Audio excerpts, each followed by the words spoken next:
Shalom, jemaat yang dikasihi Tuhan. Mari kita memulai ibadah kita ini dengan saat teduh. Mari kita berdoa. Bapa yang Maha Kasih, kami datang kepadamu pada pagi hari ini dengan hati yang gentar, dengan hati yang bersyukur, mengingat akan kasih dan pengorbanan Tuhan yang kami boleh peringati pada pagi hari ini. Biarlah Tuhan menjamah hati kami, sehingga kami boleh sungguh-sungguh merasakan bahwa kasih Tuhan telah menjamah kami. Kasih Tuhanlah yang boleh membawa kami di dalam ibadah ini lebih sungguh lagi menghayati akan pengorbanan. Berkatilah setiap orang yang mengikuti ibadah ini. Di dalam nama Tuhan kami Yesus Kristus kami berdoa dan bersyukur. Amin. Mari saudara, saya undang kita sekalian untuk bangkit berdiri. Ibadah ini kita yakini adalah karena pertolongan kita. Adalah dalam nama Tuhan yang menjadikan langit dan bumi, yang kasih setianya tetap sampai selama-lamanya.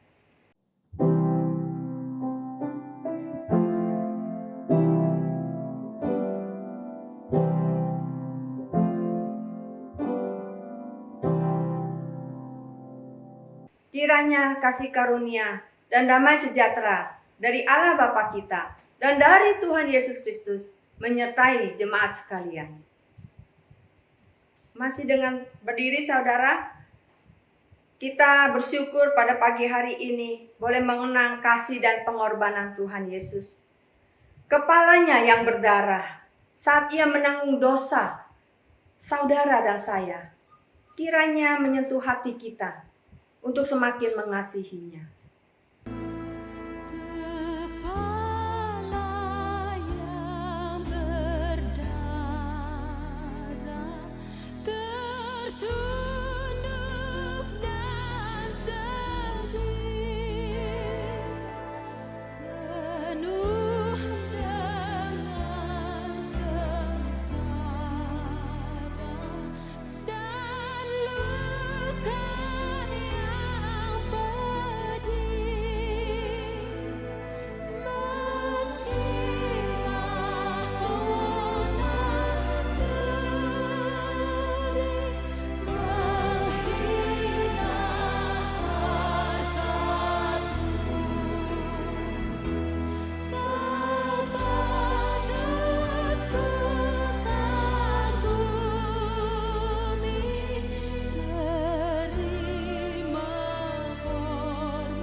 Silakan duduk saudara sekalian.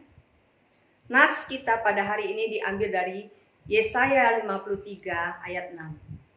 Yesaya 53 ayat 6. Demikianlah firman Tuhan. Kita sekalian sesat seperti domba. Masing-masing kita mengambil jalannya sendiri. Tetapi Tuhan telah menimpakan kepadanya kejahatan kita sekalian. Bapak, Ibu, jemaat, saudara yang dikasihi Tuhan, karena kejahatan manusia, Yesus Putra Allah menderita.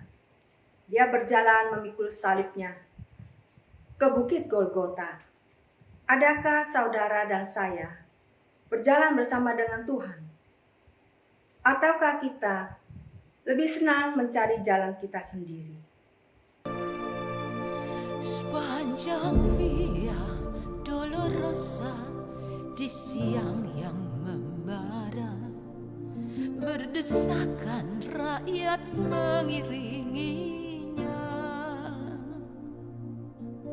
Di antara olokan dipikunya salib ke Golgota.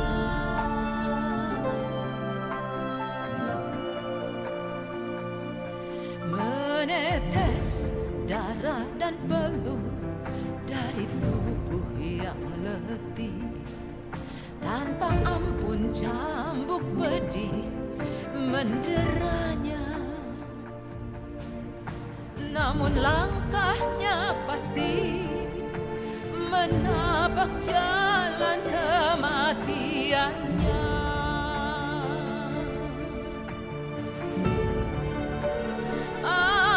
Atas Via Dolorosa, jalan penuh derita, bagai domba keluh Yesus Sang Raja.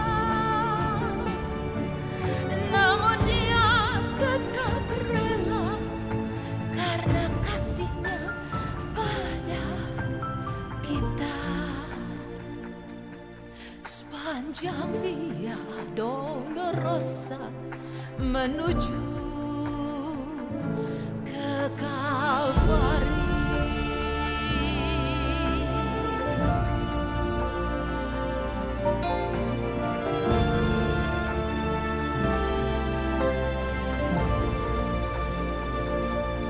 Menetes darah dan peluh dari tubuh yang letih, tanpa ampun cambuk pedih menderanya. Namun langkahnya pasti menapak jalan kematiannya.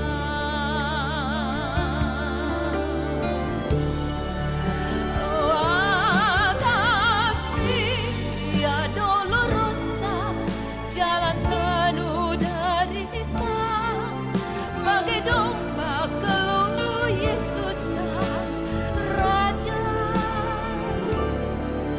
Namun Dia tetap rela karena kasih-Nya pada kita. Sepanjang Via Dolorosa menuju ke Kalvari.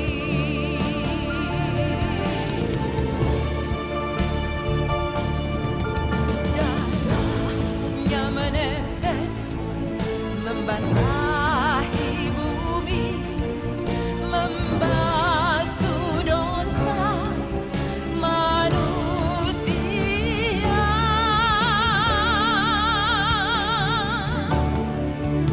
Sepanjang Via Dolorosa, jalan penuh derita, bagai domba keluh Yesus Sang Raja. Namun Dia tetap rela karena kasih-Nya pada kita. Sepanjang Via Dolorosa menuju ke Kalvari. Menyusuri jalan ke Golgota, saudaraku sekalian, mudah. Mungkin hati kita tidak sanggup untuk melihatnya. Tetapi itu semua ditanggung karena kita telah berdosa. Baiklah sekarang kita berdiam, berdoalah. Akuilah segala dosa dan kesalahan kita. Mari kita tundukkan kepala. Di dalam hatimu berdoalah.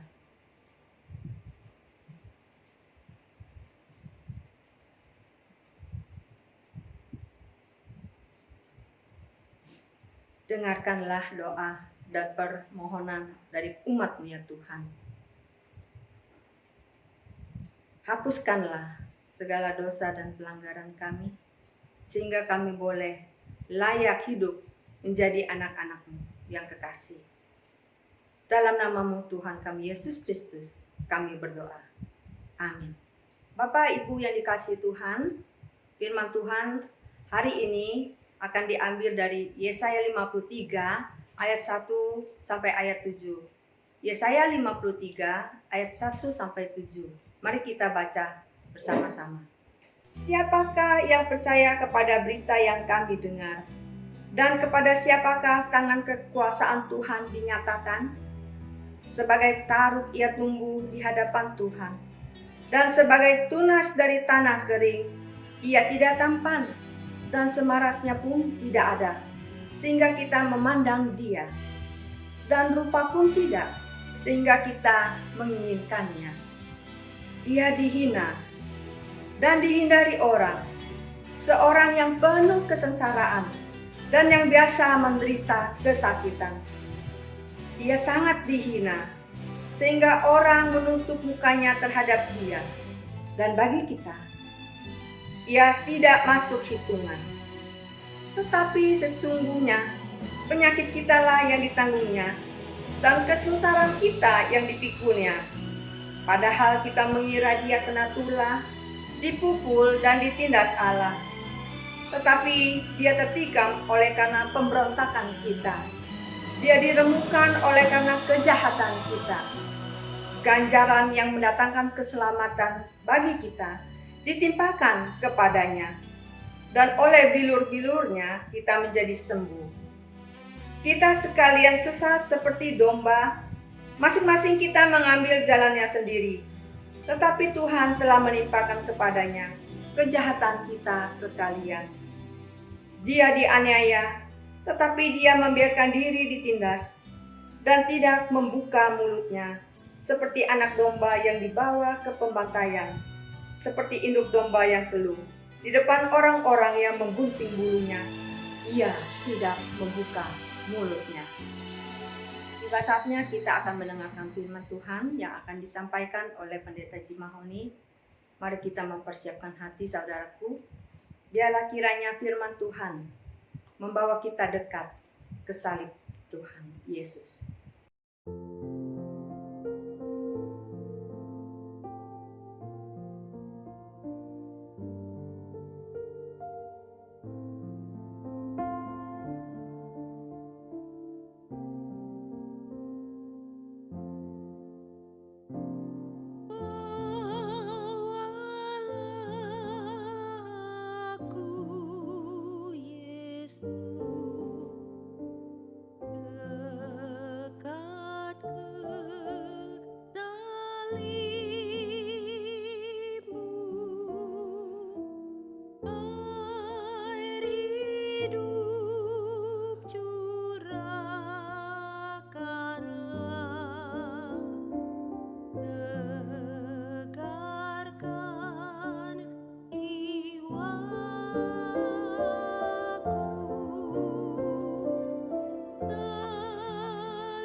Selamat pagi, saudara sekalian.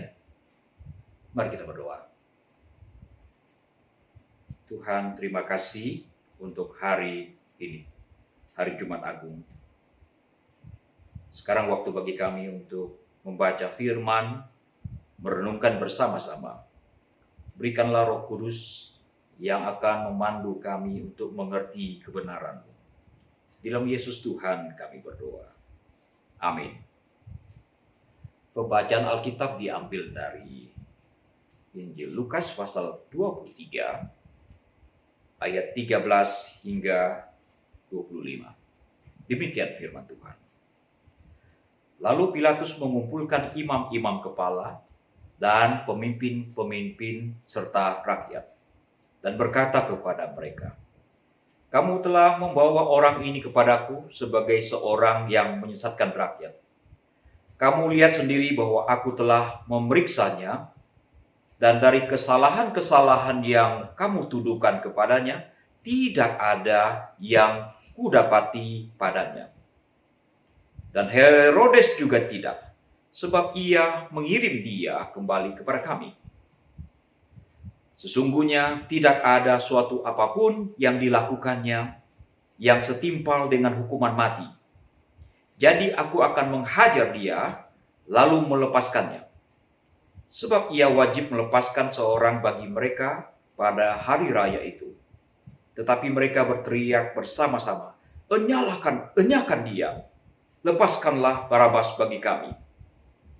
Barabas ini dimasukkan ke dalam penjara berhubung dengan suatu pemberontakan yang telah terjadi di dalam kota dan karena pembunuhan. Sekali lagi Pilatus berbicara dengan suara keras kepada mereka karena ia ingin melepaskan Yesus. Tetapi mereka berteriak membalasnya, katanya, "Salibkanlah dia, salibkanlah dia."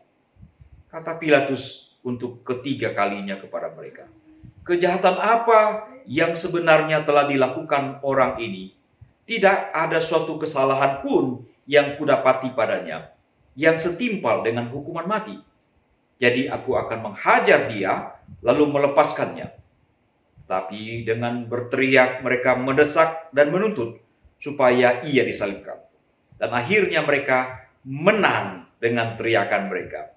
Lalu Pilatus memutuskan supaya tuntutan mereka dikabulkan. Dan ia melepaskan orang yang dimasukkan ke dalam penjara karena pemberontakan dan pembunuhan itu sesuai dengan tuntutan mereka. Tetapi Yesus diserahkannya kepada mereka untuk diperlakukan semau-maunya.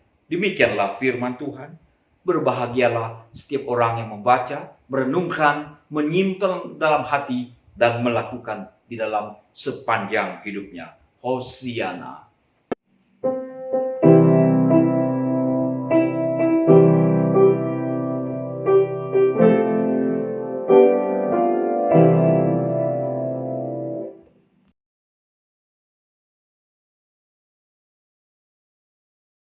Saudara sekalian, pernahkah saudara terlilit oleh hutang yang berjumlah besar?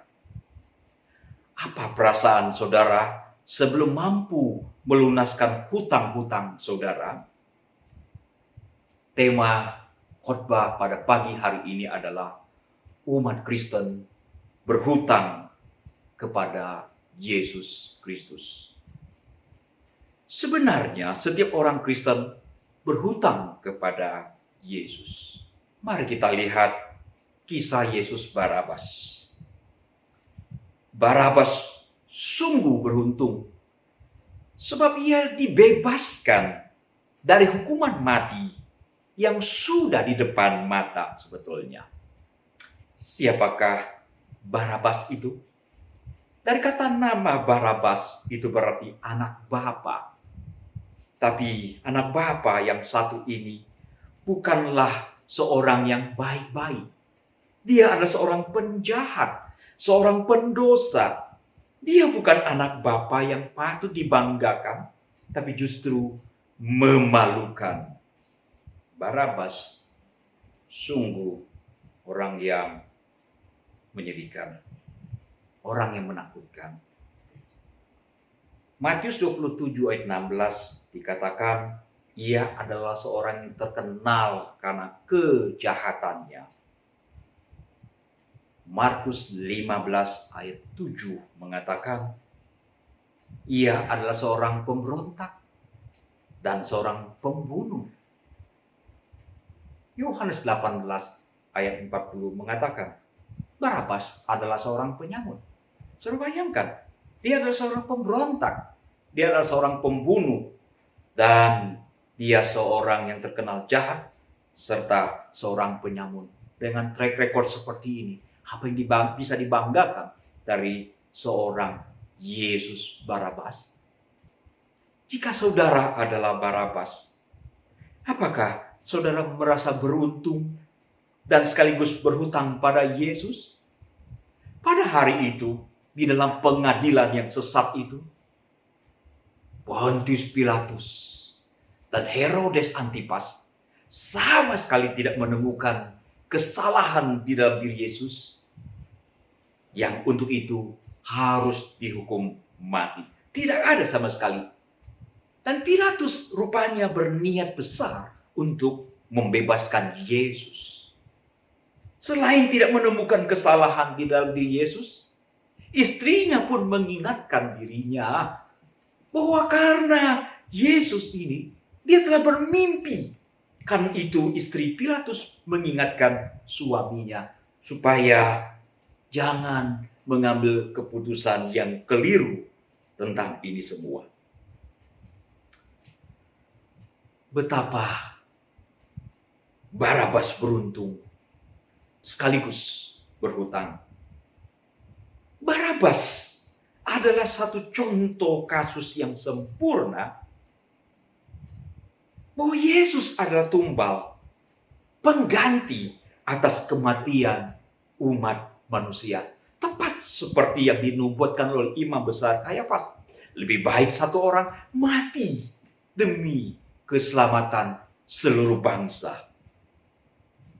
Kita semua orang berdosa, saudara sekalian.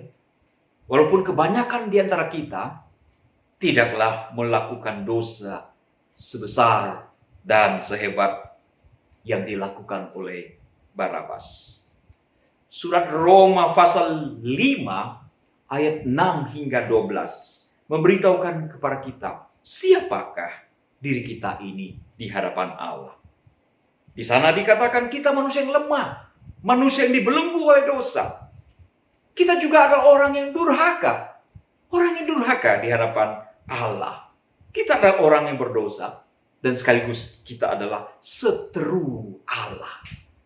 Walaupun kita tidak melakukan pemberontakan, tidak membunuh, tidak melakukan dosa-dosa keji seperti yang dilakukan oleh Barabas.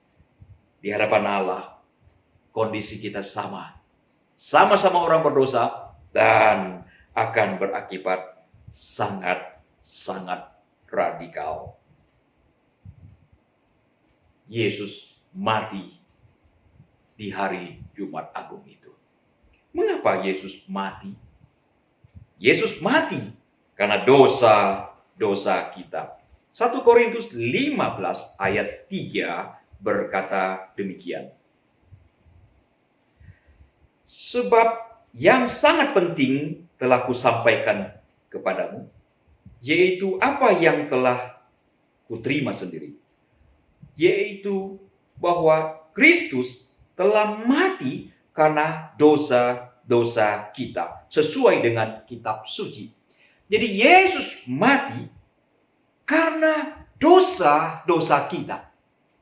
Seandainya manusia tidak berdosa, seandainya saya dan saudara-saudara tidak berdosa, seandainya seluruh manusia tidak berbuat dosa, maka Yesus tidak perlu datang dari surga ke dunia dan akhirnya mati di bukit Golgota. Jadi saudara sekalian, kematian Yesus adalah dalam rangka membayar lunas atas diri kita yang telah tergadai. Yesus membayar lunas dengan darahnya. Mengapa Yesus mati? Yesus mati untuk memperdamaikan. Jangan lupa saudara sekalian, sejak Adam dan Hawa jatuh di dalam dosa, Allah murka kepada manusia. Itu sebabnya kalau kita membaca di dalam Perjanjian Lama, seringkali Allah menyatakan murkanya yang luar biasa. Ada orang berkata, Allah dalam Perjanjian Lama adalah Allah yang sadis. Sedangkan Allah Perjanjian Baru, Allah yang sangat baik. Ini bisa dimengerti, saudara. Mengapa? Karena di zaman Perjanjian Lama, Allah sedang murka kepada manusia. Manusia tidak boleh melihat Tuhan. Manusia dibatasi untuk bertemu dengan Tuhan. Situasi, kondisi bait Allah menjelaskan banyak tentang hal ini. Terus kalian, di dalam bait Allah ada satu ruang Maha Kudus yang tidak boleh orang masuk kecuali imam besar yang bertugas setahun satu kali untuk masuk. Itu pun imam besar harus menjaga kesucian hidupnya.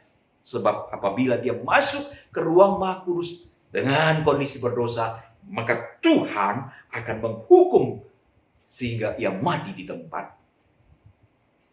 Di antara ruang Maha Kudus dan ruang kudus ada tirai yang memisahkan Allah dengan manusia. Nah, di dalam Perjanjian Lama, saudara, umat Allah menggunakan domba, kambing, dan lembu. Binatang-binatang ini dikorbankan dalam rangka apa? Dalam rangka menutupi dosa-dosa umat Allah pada waktu itu. Tetapi di zaman Perjanjian Baru, Yohanes Pembaptis memperkenalkan kepada murid-muridnya. Dia berkata, itulah anak domba Allah yang dikorbankan untuk penebusan dosa umat manusia. Jadi Yesus adalah anak domba Allah yang sebenarnya. Di atas kayu saliblah dia berkata, tetelestai, sudah genap, sudah selesai. Dan pada waktu Yesus mati, Alkitab mencatat tabir di dalam bait suci yang memisahkan antara ruang Maha Kudus dengan ruang kudus terbelah dari atas ke bawah. Itu berarti apa? Allah yang merobek itu semua. Allah yang tadinya murka sekarang telah diperdamaikan oleh kematian Tuhan Yesus di atas kayu salib. Tanpa kematian Tuhan Yesus tidak ada pendamaian antara Allah yang murka dengan manusia yang berdosa. Jawaban nomor 2, mengapa Yesus mati? Yesus mati dalam rangka memperdamaikan. Yang ketiga, Yesus mati dalam rangka menyatakan kasih serta keadilan Allah. Surat Roma pasal 5 ayat 18 berkata seperti ini. Sebab itu sama seperti oleh satu pelanggaran semua orang beroleh hukuman. Demikian pula oleh satu perbuatan kebenaran semua orang beroleh pembenaran untuk hidup. Dosa satu orang, dosa Adam, telah menyebabkan seluruh umat manusia berada di dalam keadaan berdosa. Tetapi satu ketaatan yang dikerjakan secara sempurna oleh Yesus Tuhan di atas kayu salib. Firman Tuhan katakan, oleh satu perbuatan kebenaran, semua orang beroleh pembenaran untuk hidup. Allah adalah Allah yang adil. Allah yang adil harus menghukum. Seorang hakim bukanlah hakim yang adil apabila dia dengan seenak perutnya semena-mena, melepaskan begitu saja orang-orang yang berbuat salah. Hakim yang adil harus memberikan hukuman yang adil. Tapi jangan lupa, di dalam Alkitab, Allah kita bukan hanya Allah yang adil. Dia juga adalah Allah yang penuh dengan kasih. Bagaimana caranya? Antara keadilan di satu sisi dan kasih bisa menyatu? Sulit bagi manusia untuk memecahkannya. Tapi Allah mempunyai hikmat yang luar biasa. Dia menyatukan antara keadilan dan kasih di Bukit Golgota, di kayu salib. Di kayu saliblah keadilan Allah dinyatakan. Ada korban yang ada Yesus yang menanggung hukuman atas dosa. Dan sebagai impact dari hasil karya Kristus itu, orang-orang memperoleh pembenaran. Itulah wujud kasih dari karya Kristus di atas kayu salib. Yesus Kristus mengorbankan dirinya demi keselamatan kita. Jadi pada intinya, saya mau katakan bahwa kita semua, orang-orang Kristen, adalah orang yang berhutang kepada Yesus Kristus. Kita berhutang kepada Yesus Kristus. Apa yang harus kita lakukan? Sekalian, pada tahun 2017 terjadi sebuah peristiwa yang sangat memilukan hati. Seorang wanita bernama Abe Conner tewas di usia 20 tahun. Abe Conner adalah seorang yang sangat murah hati. Dia sangat senang menolong orang lain. Di usia 16 tahun, begitu dia mendapatkan SIM, dia membuat keputusan untuk mendonorkan organ tubuhnya bila satu saat dia meninggal. Di usia 20, bersama dengan saudara laki-lakinya bernama Austin, pergi berlibur ke Meksiko di musim dingin, saudara. Orang-orang menemukan Abe dan Austin tenggelam di kolam renang. Austin berhasil diselamatkan, tapi malang Abe Conner yang baik hati itu tidak sempat diselamatkan. Di waktu yang hampir bersamaan, ada seorang pria yang bermukim di Florida bernama Lamont Jack Jr. Berusia 21 tahun, tiba-tiba terserang serangan jantung. Dokter memperkirakan Lamont Jack Jr. hanya punya waktu 10 hari untuk bertahan hidup. Sungguh bersyukur, saudara sekalian, jantung dari Abe Conner berhasil dicangkokkan ke dalam tubuh Lamont Jack Jr. Untuk itu, ia berhasil diselamatkan. Selain itu, masih ada 4 pria lagi yang mendapatkan keuntungan dari sumbangan yang diberikan oleh Abe Conner sebelum wanita ini meninggal.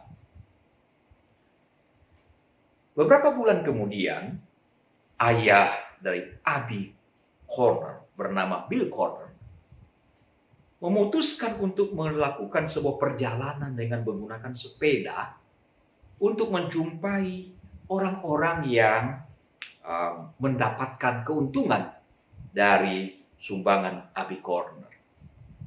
Bill menempuh perjalanan menggunakan sepeda sejauh 2.200 km untuk menuju Florida dari Wisconsin.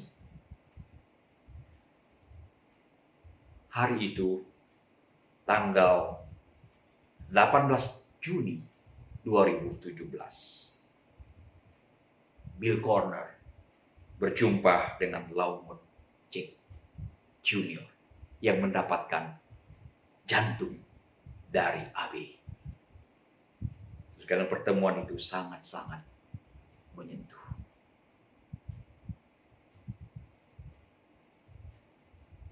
Laumot Jake mengeluarkan sebuah stetoskop, menyerahkan kepada Bill, dan Bill mendengarkan suara jantung dari anaknya, Abby Corner, yang telah meninggal beberapa bulan sebelumnya.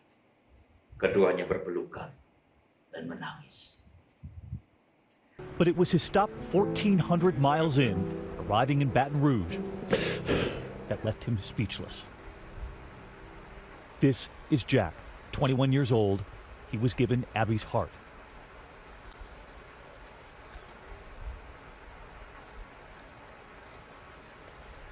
That father, Bill, couldn't let go. And Jack, grateful for his daughter's heart. And then Jack walks up to him, saying Happy Father's Day.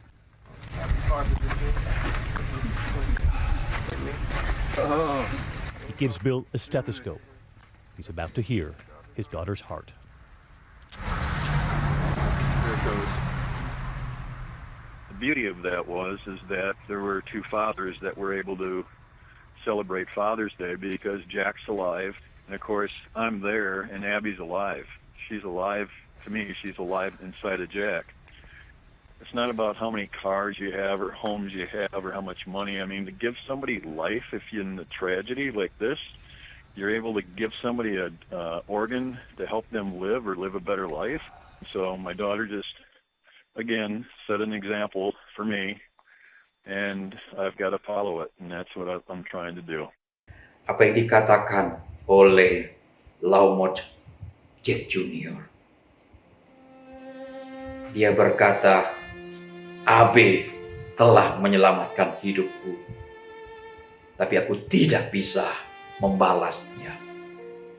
Seandainya aku bisa membalas. Saudara sekalian, Laumot Jack merasa berhutang kepada AB Corner, sebab ia telah menerima sebuah jantung yang menyelamatkan hidupnya.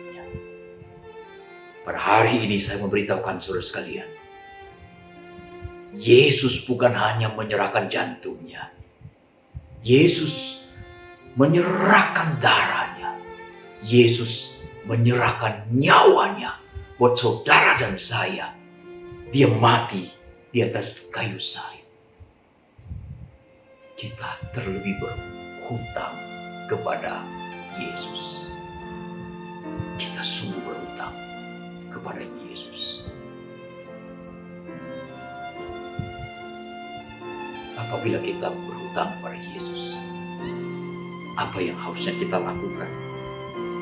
Tentu kita tidak akan sanggup membayar hutang-hutang kita kepada Yesus. Dengan cara apapun, kita tidak akan sanggup membayarnya.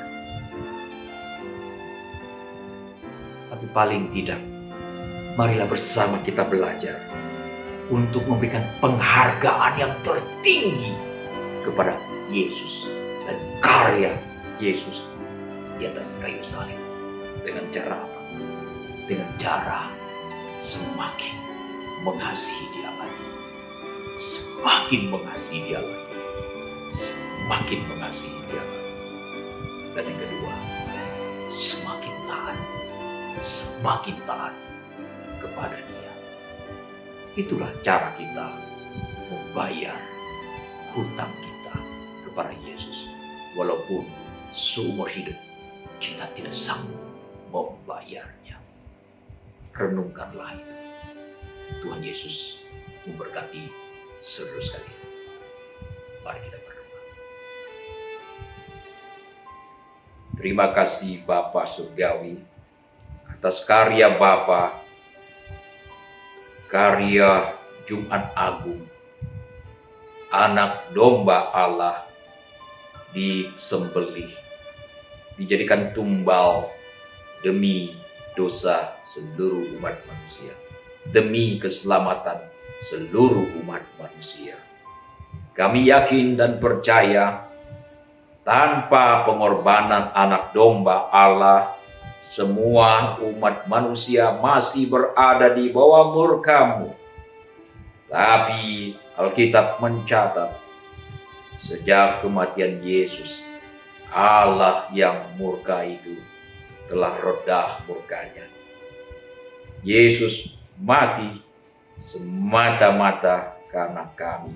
Yesus yang tidak berdosa itu mati karena kami. Itu sebabnya kami sebagai umat Kristiani merasa sangat berhutang kepada Yesus.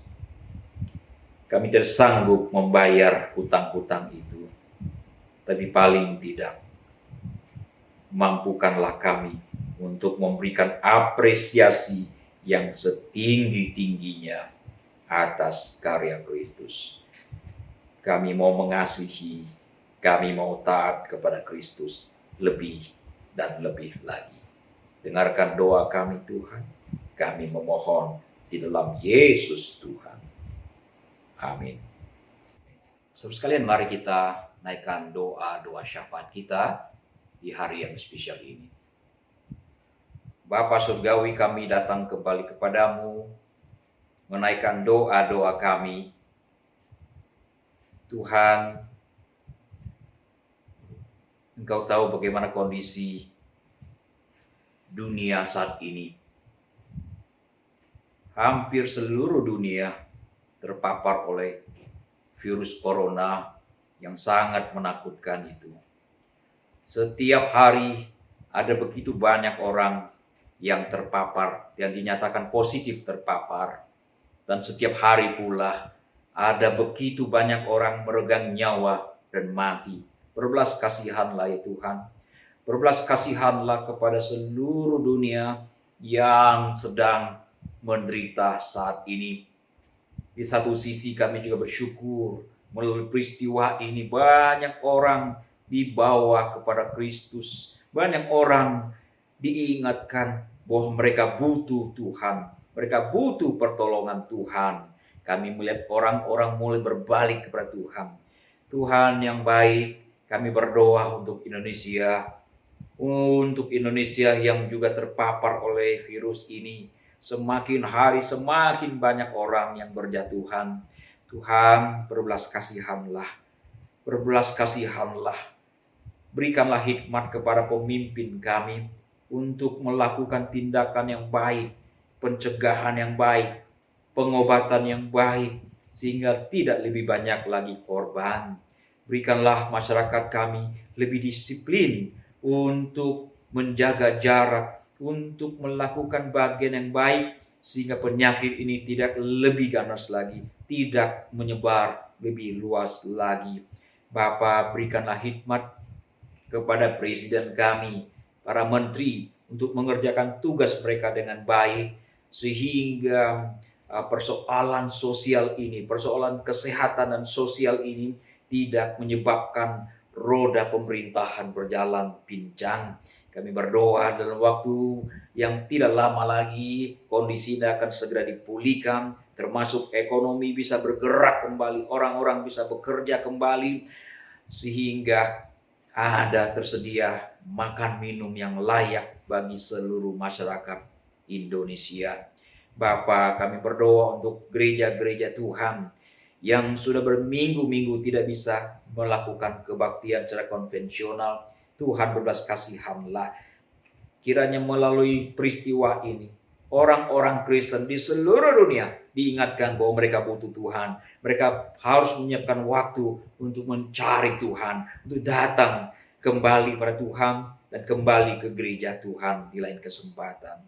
Kami berdoa untuk gereja GKI Philadelphia. Belas kasihan-Mu kiranya turun bagi setiap anggota jemaat, dari para hamba Tuhan, majelis gereja, aktivis, anggota jemaat, dari paling muda sampai paling senior, dilindungi oleh Tuhan. Cukupkanlah segala pergumulan. Kalau ada yang sakit, berbelas kasihan, pulihkan kembali ya Tuhan. Berikan setiap orang di antara kami daya tahan tubuh yang baik untuk menghadapi kondisi yang buruk belakangan ini. Terima kasih Bapa. Terima kasih dengarkanlah doa kami.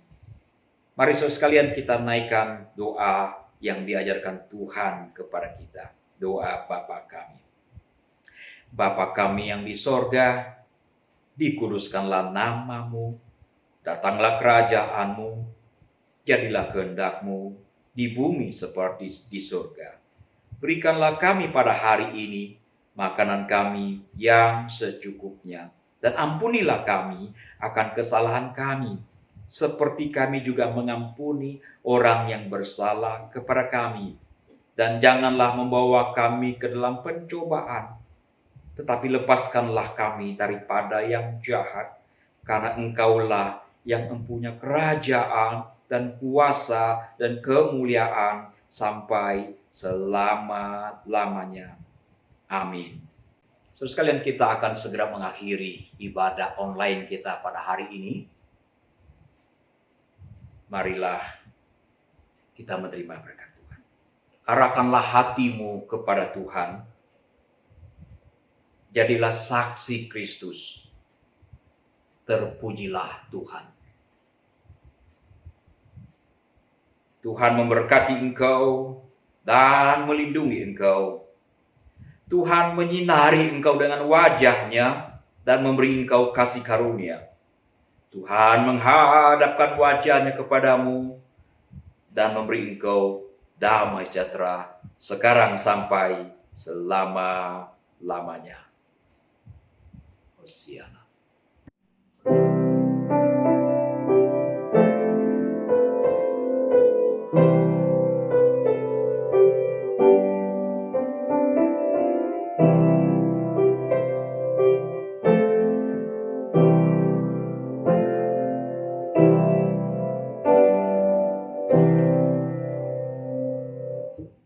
Ibadah selesai. Tuhan Yesus memberkati saudara sekalian. Tetap semangat, jaga kesehatan dengan baik, berharap pada Tuhan, dan nantikan pertolongan Dia. Tuhan berkati saudara sekalian.